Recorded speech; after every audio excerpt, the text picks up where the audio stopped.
Episode 109, Guru Senior. Mila salah tingkah saat Riko membolak-balik lingeri itu kain lap, sahut Mila.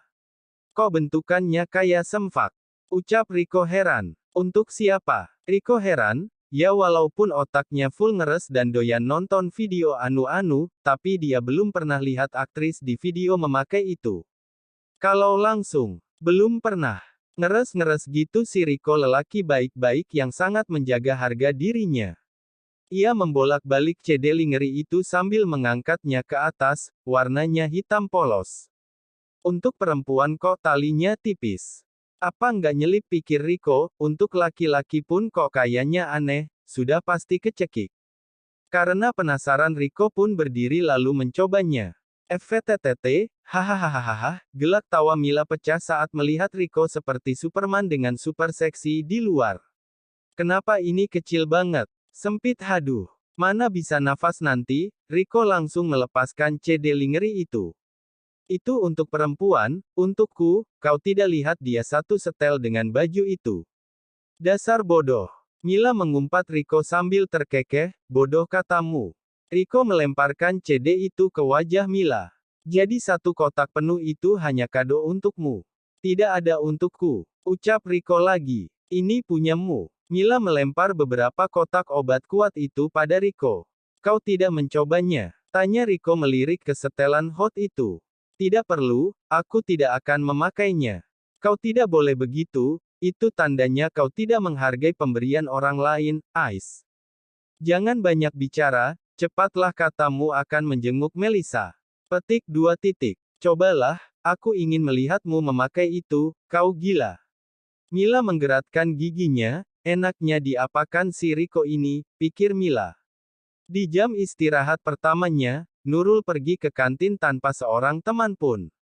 Karena penampilannya yang dinilai amat kampungan para murid lain jadi enggan untuk sekedar menyapanya. Hei, kamu yang di rumah sakit kemarin kan?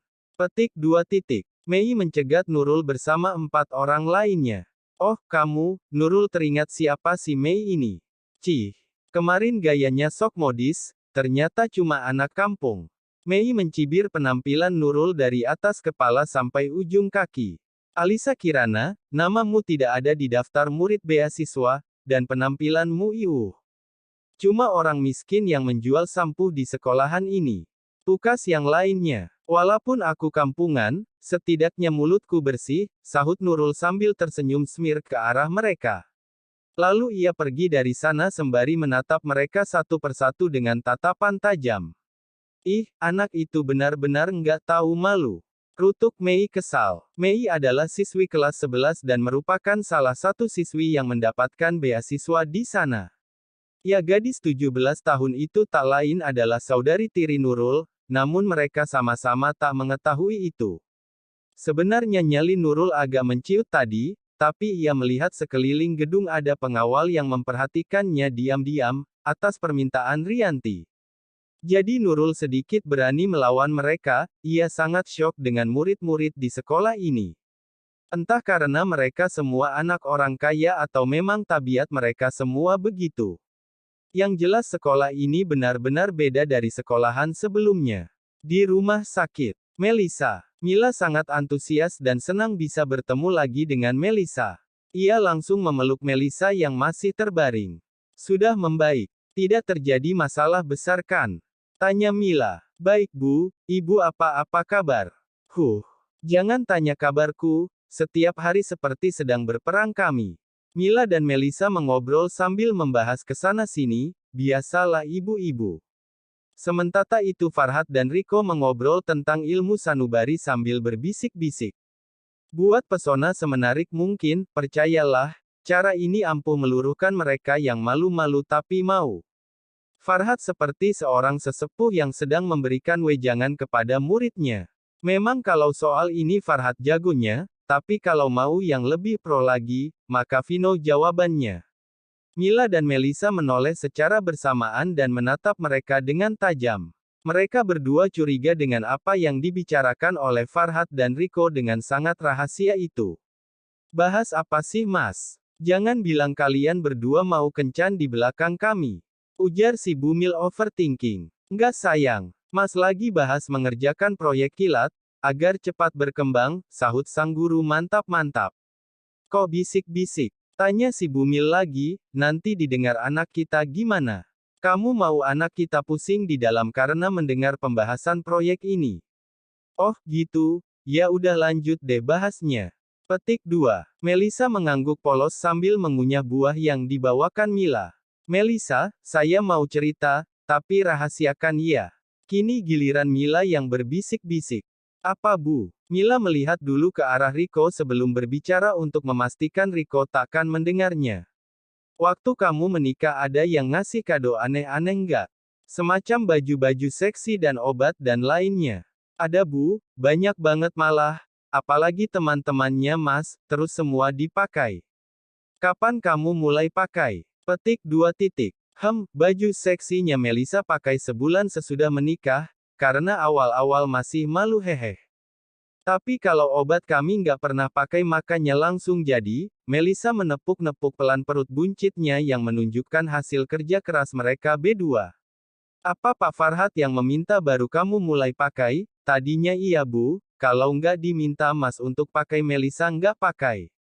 Tapi lama-kelamaan pede aja Melisa toh kalau pas nganu kelihatan juga semuanya, sepertinya kali ini Melisa yang menjadi supervisornya. Mila dalam hal, nganu, begitu ya. Mila menyimak betul jawab-jawaban Melisa, walaupun belum tahu kapan ia akan mencintai Riko.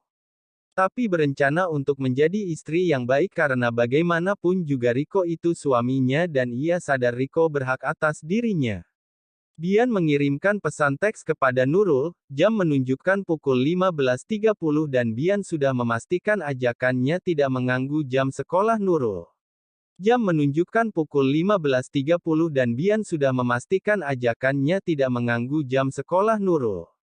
Dek, saya hari ini libur, mau saya ajak jalan nggak? Belum sampai 5 menit Nurul sudah membalas pesannya, kemana Pak?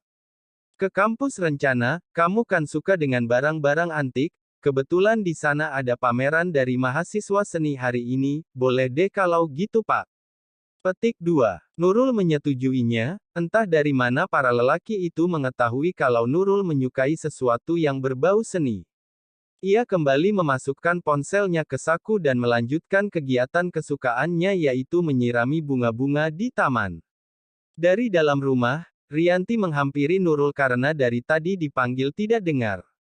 Nak, nanti jam 5 Tante Duma mau meresmikan peluasan kliniknya. Kamu ikut ya, kita bareng-bareng ke sana. Nurul speechless sesaat karena jam itu dia sudah berjanji pada Bian akan pergi bersama. Oh, iya Ma, jawabnya gugup. Tanpa basa-basi ia pun mengirimkan pesan lagi kepada Bian agar pergi tanpanya karena ia akan pergi bersama keluarganya. Pak maaf sebelumnya, barusan Mama bilang kalau nanti sore ada acara di klinik Tante Duma. Jadi kami mau pergi ke sana, maaf ya Pak, Bapak ajak teman lain aja nggak apa-apa kan? Bian sedikit kecewa membaca pesan itu, karena bukan pamerannya yang penting. Tapi momen bersama Nurul lah yang ia nanti-nanti, dasar bujang kurang dibelah ya begini nih.